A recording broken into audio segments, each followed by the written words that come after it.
Review. Got it? Okay, so when it asks to find the equation of a line, so you can use point slope form, you could use any other one too, but this is the easiest to use. As long as it doesn't say which different type of form, then I can use this one. So I need some type of point. Well, here's my x. In order to get my x, I take that x.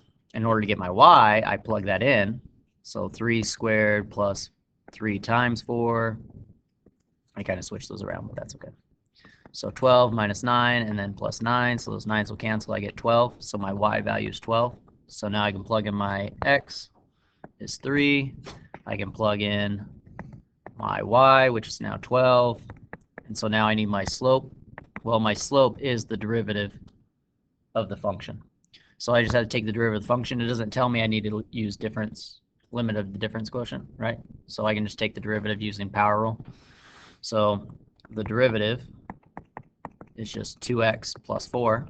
So that's my derivative of the function, right?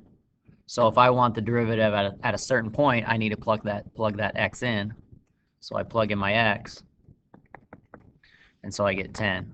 So my slope at that point is 10. So now I can plug that in, 10. Now I have my equation for a line. I could distribute the 10 if I wanted to, move stuff over to get the different forms. But there's an equation for the tangent line right there. All right, this next one, again, I don't give you a y. Whenever I don't give you a y, if I give you a point, then you're fine, and you can use that point. But if I don't give you a point, I just give you an x, you got to plug that x in. So cosine of 0, if I use the left-hand method, cosine of 0 would be root 4 over 2, which would be 2 over 2, which is 1. So cosine of 0 equals 1. And now I plug in 0 here to the x squared. Well, anything times 0 is just 0, right? So my y value is just 0. Now I can go ahead and take the derivative. So y prime equals, here I have to do product rule. So I have to take the derivative of x squared, which is 2x, times that by cosine. Then I have to add the derivative of cosine, which is negative sine. So this becomes negative sine, and then I have to times that by x squared. So I'm just going to move it over, more room.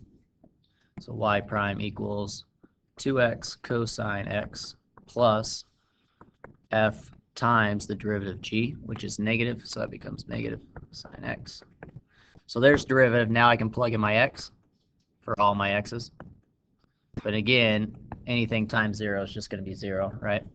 So this is going to be 0, so this side's going to be 0, this is going to be 0, so this side's going to be 0, so I have 0 minus 0. So y prime, or my slope, is just 0. So then when I write my equation, I have y minus my y value, which my y value is 0. My slope is 0. And x minus my x value, which is 0. So this simplifies just y equals 0. All right, so when I'm finding the derivative of a function at any given point using the difference quotient, so I told you how to do it. That sounds confusing, but whatever. This is how you do it. Limit of the difference quotient. I'm asking you to use the limit of the difference quotient. So if you do the power rule here, right, then I'm not going to count anything on a test. But you can check it, so I know my answer should be something like this. Now, limit of difference quotient is the limit as h goes to 0. You can do f of x plus h, or you can do a plus h. Doesn't really matter. Minus f of a or f of x, and then all over h. So I got to factor out of the top. I got to factor out an h. So I want to plug in a plus h into all my x's. So a plus h here, that's being squared, minus 4 times a plus h, and then plus 1. And then I got to subtract f of a, so that's plugging in a in for all my x's. So a there, and it's all over h. So I FOIL this a plus h out and distribute the 3. So I get this. Minus 4a minus 4h plus 1 minus 3a squared. Everything that doesn't have an h is going to cancel. Plus 4a and minus 1. If anything doesn't cancel here, then you know you probably messed up on either your distribution or your foiling or something like that. But everything that doesn't have an H should cancel. So everything that's left has an H in it. So that means I can factor out an H, so that H I'll factor out. One of these H's I'll factor out, so that'll reduce. This H will be gone. So I'll factor that H out, which allows me to then cancel it with the bottom one.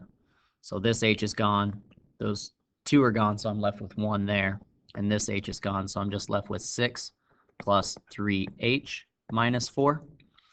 Then I can go ahead and take the limit as H goes to 0, which just means anything that has an H is now going to get a 0.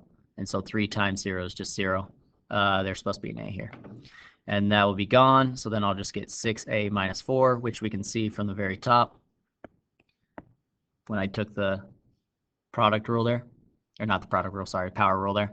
That's the same exact answer, just X instead of A. So we know we're right.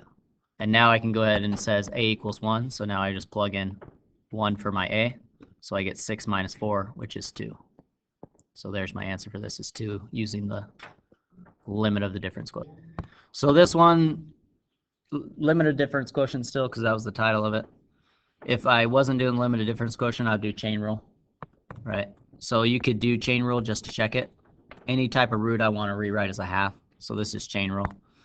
So that'd be 1/2, leave the inside the same, drop the power by 1, so that becomes -1/2. Then I got to times by the inside, which just is a -2.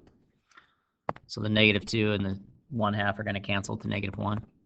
I can move the -1/2 power to the bottom, and that becomes +1/2 power, which is the same as a square root. So there's my derivative. That's what it should look like, but I'm probably going to leave it in terms of a 1/2 power. And then I could plug in my -3. So that becomes 1 times 1 minus 2 times -3, which is just a +6. So I get 1 plus 6, which is 7. So I get -1 over square root of 7. And now that we're in calculus, we can go ahead and leave square roots in the bottom, because we do so much work anyway. So, all right, so that's what the answer should be. So we can go ahead and do limit of the difference quotient and check to make sure it's that. So I plug in my A plus H. So it's 2 times A plus H. And then minus my F of A all over H. So anytime you have something like this, you got to multiply top and bottom by the conjugate of the top. Where last year we just did the conjugate of the bottom to rationalize. Or here we're rationalizing the top, because I need to factor out an H. So on bottom, I can just keep it separate.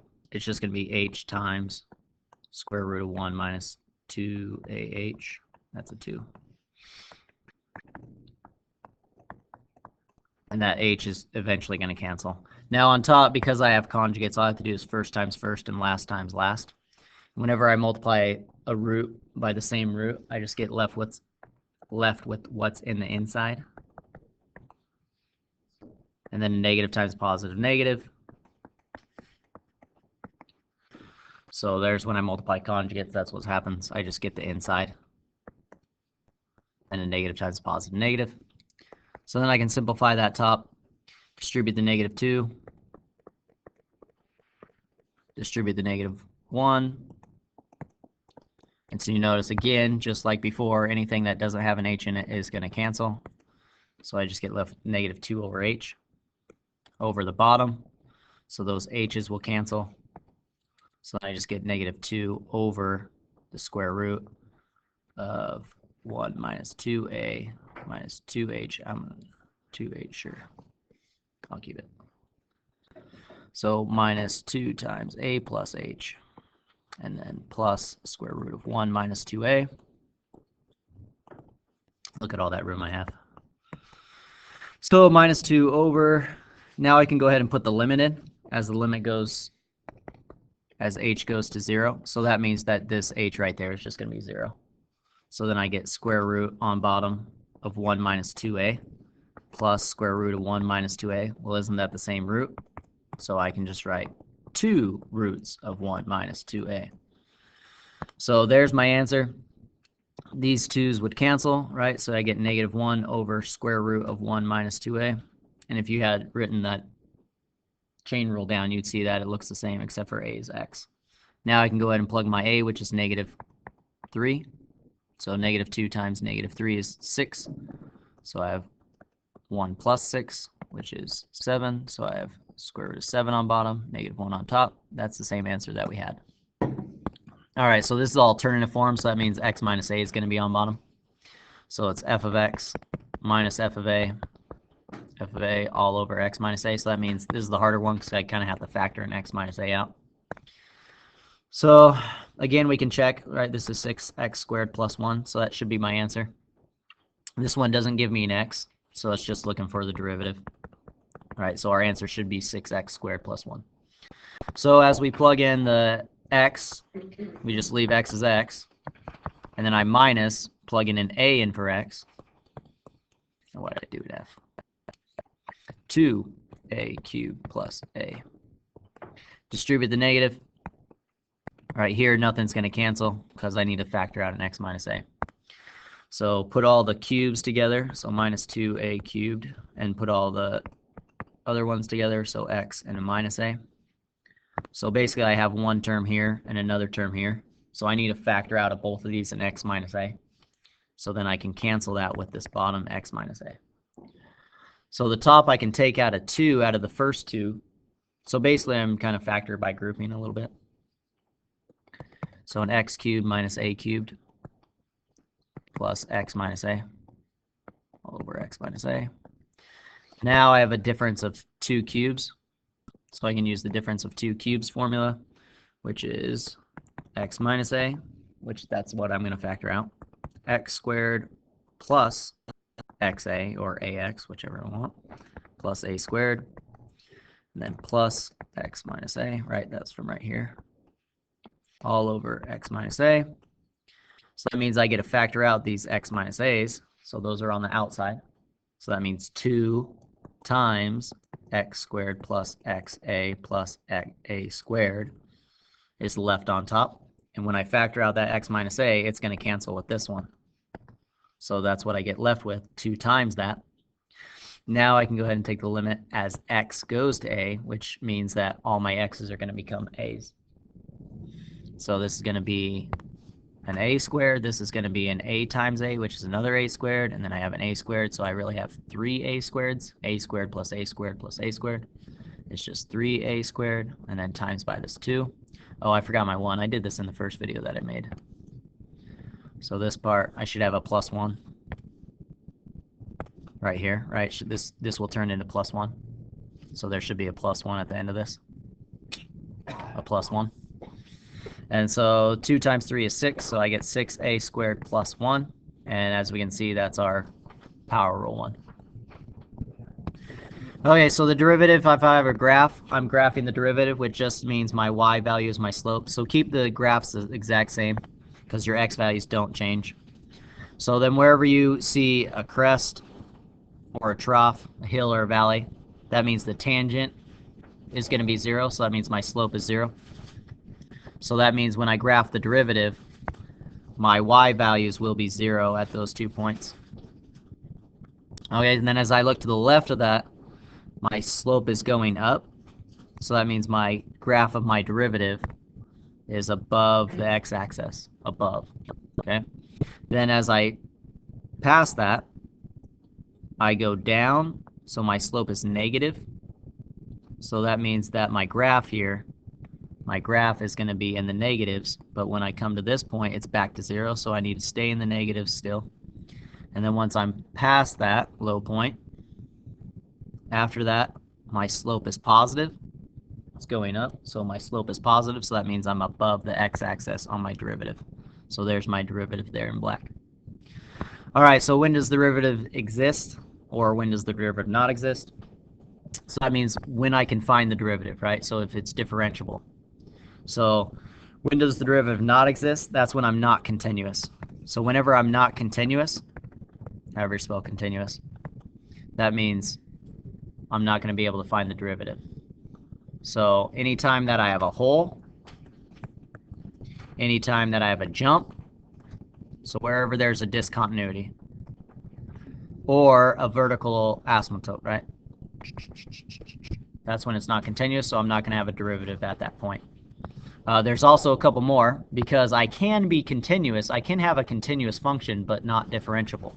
Because anytime I have this, so anytime I have a kink or a corner, that's when it's not going to be differentiable either. Because here, my slope is negative, negative, negative, negative slope, but to the right of this point, I have a positive slope. Well, these don't match up, right? So that means that here, the derivative does not exist. So anytime I have a kink absolute value, or anytime I have a vertical tangent, so right here, if I find the derivative of this right here, the slope of this tangent is a vertical line, and the slope is undefined. So that means the derivative is undefined. So anytime I have a hole, a jump, a vertical asymptote, a vertical tangent, or a kink, or a corner, the derivative's not going to exist. So as we answer these next questions here, this is what it's saying. If it's differentiable, then it's continuous. So that means as long as I can find the derivative, it's got to be continuous, which makes sense. So that's true. If it's not differentiable, that means I can't find the derivative, then it's not continuous. Well, here I can't find the derivative here, right? Can't find the derivative here, but it is continuous, so that's false. And then this is just the contrapositive. If it's continuous, then it's differentiable. Well, that's not true. That's the same thing as right here. Because right here it's continuous, but it's not differentiable. These two mean the same thing. They're just contrapositives to one another. And then if it's not continuous, so if it's not continuous, that means it's not differentiable. Well, that's the same as this one. That's its contrapositive. So this is also true. So this first one is just it's just power rule, right? So this is 6x plus 6, done, right? This next one, I can do product rule because it's multiplication there, but product rule just takes too long, so might as well just distribute it. And I get a 2x cubed plus, yeah, I can multiply an x squared. So then I can go ahead and take power rule now, and boom, that's done. Okay, so this one you can do quotient rule if you want to, but I definitely don't like quotient rule. If I don't like product rule, I definitely don't like quotient rule. So I can either rewrite these with each of them being underneath it like this, right? And then I can cancel those. This I can reduce to 2x cubed, and this one would just be a negative exponent. Right, or I could bring that to the top and multiply by negative x to the negative 2. So I could do that. So then I don't have to do quotient rule. So now I can just do product rule. So that's 6x squared, derivative of constant 0, and then minus 22x to the negative 3, because when I drop a power, that'd become negative 3. Now the only thing I need to do here is just rewrite that negative exponent, and I can just bring it to the bottom like that. And so there's my answer. All right, so this one is quotient rule because I have two terms on bottom, but I mean, I could bring it to the top and say 1 minus z times 2 plus z to the negative 1, but then I have to do product rule here and chain rule inside of that because I don't want to have to do chain rule. So it's probably best at this one just to do quotient rule. So derivative of the top, which is, so this is f, this is g. Derivative of f is just negative 1, and derivative g is just 1. So that's kind of nice. So then when I take derivative f, which is negative 1, I'm going to move this over here, negative 1, times that by g. All my 2's and z's look the same. And then I subtract, right, because it's quotient rule. Subtract f times the derivative g, which is just 1, so that's not going to do anything. And then all over g squared. So I'll put a little line for z. Okay, squared. All right, so then I can distribute the negative 1. So that's negative 2 plus, or minus z, and then minus 1 plus z, because that kind of really looks like a 2. But that's a z. 0. All over 2 plus z squared. So then I just get, what, negative 3. These cancel. So negative 3 over 2 plus z. This looks so much similar. That's not squared, just the bottom squared. There you go. So there's quotient rule, and I can leave it just like that. Okay, this next one, anytime I see a root, I really want to rewrite it as a half power. So that's a half power. This one, I can rewrite that as just x to the negative 1. I don't know if that's plus or not. Yeah, that's minus. So I want to anything I can rewrite as a power, I want to do it. Why did I put a 3 there? I don't know. Probably 1/2. I said 1/2. Okay, so now I can just do product rule or power rule. This would be a negative 2 exponent when I drop the power, right? Negative 2x, and then plus 1/2 x to the negative 1/2, because 1/2 minus 1 is a negative 1/2. So then I can just deal with those negative exponents now. So negative 1 over x squared minus 2x, and then this 2 is in the denominator. So when I move this x down, it's going to be in the denominator as well. And then it's going to be a half power in the denominator. So a half power, I can rewrite that as a root. Right. So that simplified form. You might just see like x to the 1/2 down here, positive 1/2, since I moved it down. Or you might see the root. All right, higher order derivatives. So I'm taking the derivative, so I can just use power rule. So that is 20x cubed plus 6, and then just take the derivative again. That's double prime. Just taking the derivative again. So that's 60x squared, because the derivative of constant is just 0. And then the third derivative is just taking the derivative of the 60x squared, which is 120x. So that's done. Okay, so then this next one, this is power, or product rule. So it's the derivative of the first times the second plus the first times the derivative of the second, but that is, hold on, yeah, that's right, 2. So this next one's product rule 2. This is multiplication. So I take the derivative of the first, which is 12x squared times the second, plus the first, 4x cubed, times the derivative of the second. Now the derivative of cosine is negative, so that makes this one negative sine x. So I mean, both of these, I could factor out an x of this, but I mean, that's kind of pointless to me. But so I could factor out that. I could factor out an x squared and a 4, but that's fine. So those are done.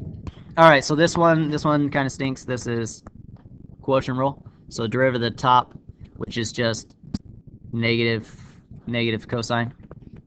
So that's the derivative of the top times the bottom. This one you're going to need a lot more room. And then that minus the derivative of the bottom, which is, I need more room. Okay, so then the derivative of the bottom. So the derivative of the bottom is 4x to the first, and then times derivative cosine is negative sine. So I put this in parentheses too. So there's the derivative of the bottom. Then I gotta times that by the top. And then it's all over the bottom squared.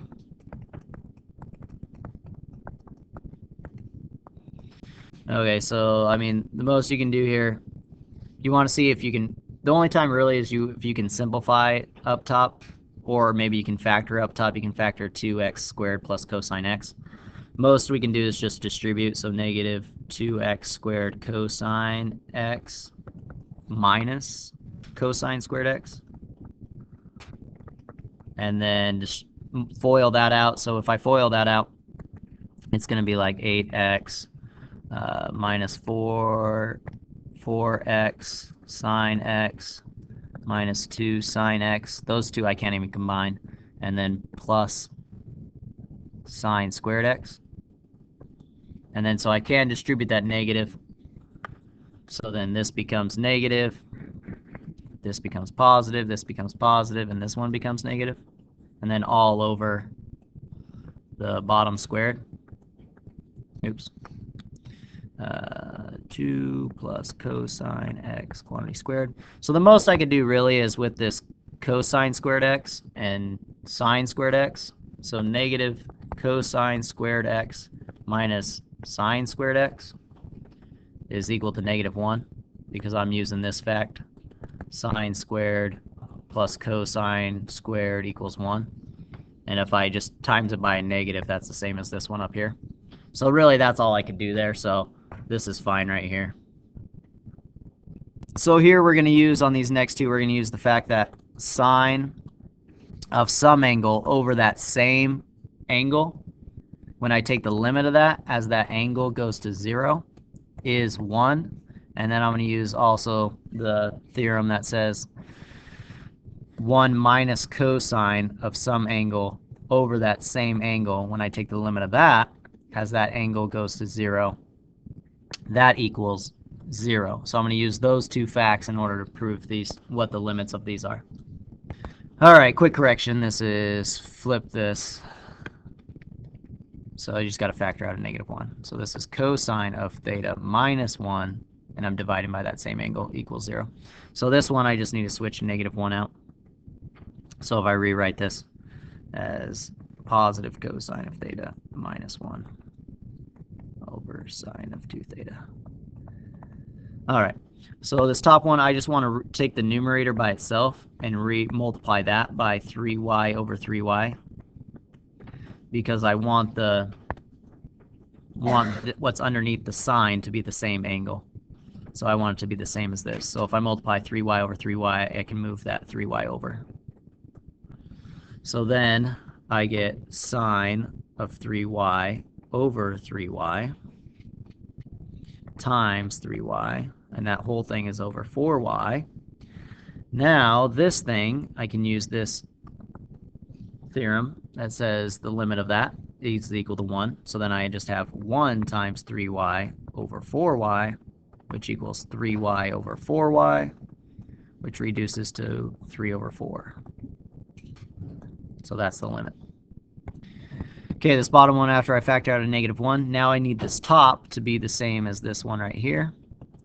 So I can multiply top and bottom by just theta on just the numerator. So -1. So I'm going to take this cosine of theta minus 1, and I'm going to times that on top and bottom by theta over theta. And then on bottom, I need this sine of 2 theta. I need underneath that, I need a 2 theta. So on top and bottom of this denominator, I want to multiply by 2 theta over 2 theta. Because then I can move this 2 theta underneath here. So when I take the limit of that, it's going to be 1. And I can move this theta on the numerator, move that over right here, move that over, move the 2 sine of theta over. So then this, when I take the limit of this, as theta goes to 0, I'm going to get 0. And then as I plug in 0, take the limit of the denominator, I'm going to get a 1 here. So this will be 1. So need more room, of course, but that's okay. So I have -1 times 0 times theta over 1 times 2 theta.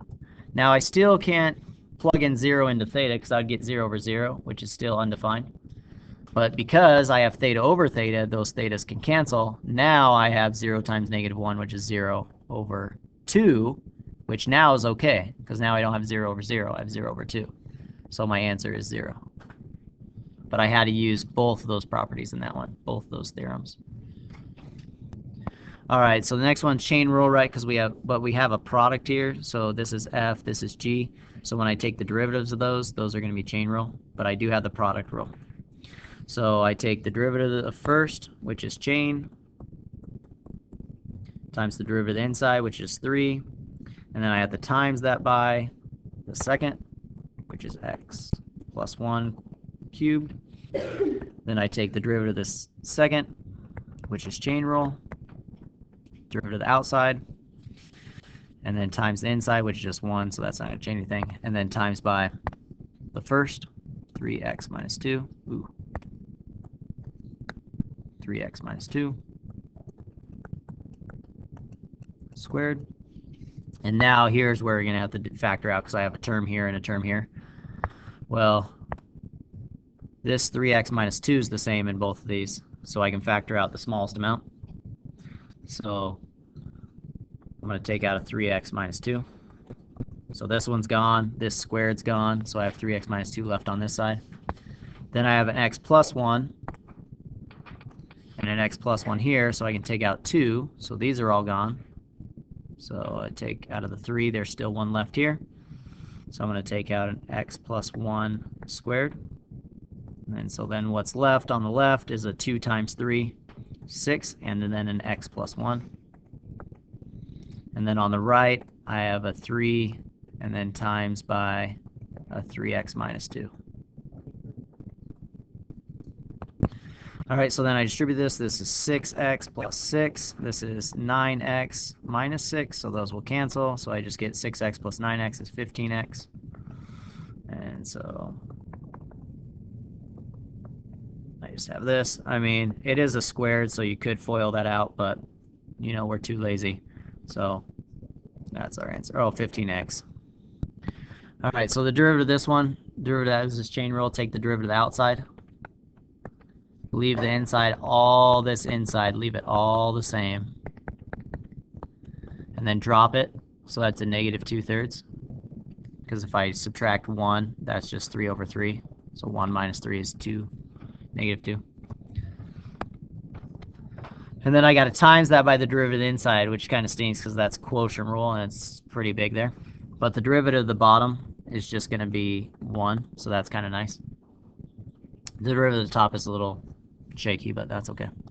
So the derivative of the top is 8x cubed plus 3, and then I got to times that by the bottom, which is x minus 1. And then I subtract, because it's quotient rule. Subtract, need something bigger, but subtract the top times the derivative of the bottom, which I said was 1, so that's kind of nice. And then all over, so this right here is all over x minus 1 squared. So then here I'll rewrite it so it looks nice and pretty. Minus 2/3, and then times the derivative of the inside,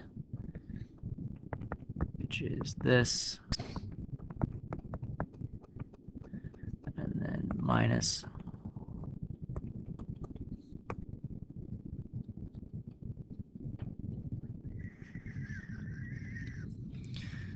3x all over x minus 1 squared. So that's what it looks like. There we go. So you can rewrite this as flip the fraction, becomes negative, it becomes positive. So 3x minus 1, and then I can just take the 2/3 to the top and to the bottom. And then on top I would get a, sorry, that goes actually to the top. So this 2x to the 4th plus 3x would go on bottom, and it's raised to the 2/3 because I just flipped this fraction. When I flip that fraction, this becomes positive, and then I just take 2/3 to the both top and bottom. And why I'm doing that is because now when I multiply over here, this x minus 1 to the 2, so now these are the same terms, and I'm multiplying, so then I could cancel those out. That's the only reason that I'd probably simplify that. I mean, you can FOIL this on the top, it's fine, and then I can subtract those, but just because it's so much work and I don't really want to do that work right now, this is your answer. So again, this is on a test. You can come to me and see how far you can go. All right, so this one is a function inside another function, so f inside of g. So I have to do chain rule. So that's the derivative of the outside. The derivative of the outside is the derivative of sine, which is just cosine. Now I leave the inside alone, so it stays cosine of x and inside. Now I have to times that by the derivative of the inside, which is the derivative of the inside, which is cosine, which is negative sine x. So then I multiply this. So I would put this out front just because it has the negative. And this is multiplication here. But this doesn't become sine comes cosine. It's just like that. So I can just leave it just like that, because I can't distribute that sign in there because I'm taking the cosine of this. So that's as far as you go, as far as you can go. All right, the last two is implicit differentiation. So anytime you see y and x inside your equation, so whenever you don't have y by itself, that means you're doing implicit differentiation. So it means I need to take the derivative of both sides. So this one is product rule. Or could I distribute that? Yeah, I could distribute that and get x to the fifth plus x to the fourth y. And then I could distribute the y squared as well, so I don't have to do product rule. Anyway, you're still going to have to do the work eventually. So this is y squared 3x, or just 3xy squared. 3xy squared. Distribute the y, you get y cubed. So there, just distributed those. Now I can just go ahead and do derivative both sides, so that's 5x to the fourth. This one is product rule, so I still have to do product rule there because I have an x and a y. So the derivative of the first is 4x cubed times y plus the first times the derivative of the second. When I just have y, it's just y prime. The right side, take the derivative. This is product rule. So derivative of the first is just 3 times the second plus the second derivative of the second times the first. So 3x times the derivative of y squared. Well, the derivative of y squared is chain rule, so that's 2y, and then times by y prime. And then again, the y cubed here is going to be chain rule, so derivative of the outside is 3y squared, and then times that by y prime. All right, now here I just have to get all the y primes by itself, so I need to move over all the y primes. So I could take this and get 6 here. But this y prime, and this y prime all need to be on the same side. Since I have 2 on the right, I might as well just move the x to the fourth y prime on the right. So I'll get 5x to the fourth plus 4x cubed y minus 3y squared. So I'm going to move this guy over.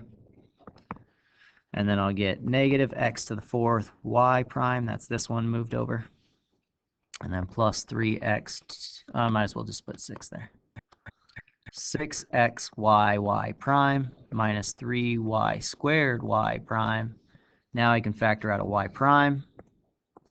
That means I'm just going to basically be dividing by the negative x to the fourth, 6xy, and a negative 3y squared.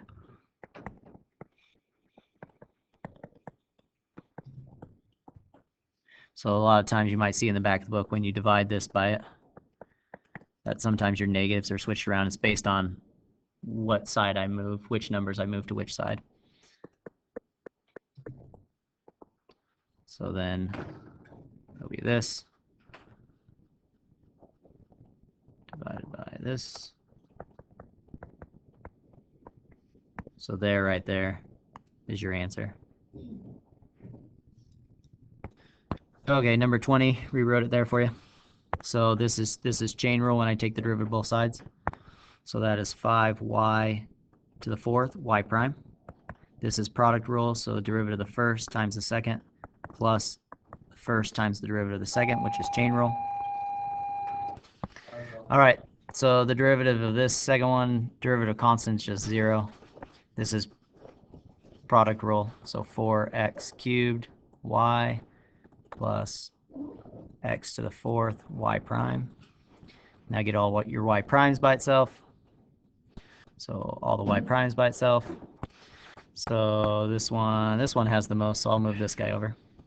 So 5y to the fourth y prime plus x squared 3. I'm going to move that 3 right here. Y squared y prime equals, minus x to the fourth y prime equals, so I need to move this one over. So minus 2xy cubed plus 4x cubed y. And so basically my y prime, I'm just going to divide everything that is not y prime, right? So everything that is not y prime is going to get divided by. So that's 5y to the fourth plus 3x squared y squared minus x to the fourth. So there's my answer. And if I give you a point, like say x is 1 and y is 3 or something like that, then I can just go ahead and plug in my 1 for all my x's. And I can plug in 3 for my y's to figure out what my slope is. And then once I have my slope, I can take my slope and my point and write an equation for a line if I needed to.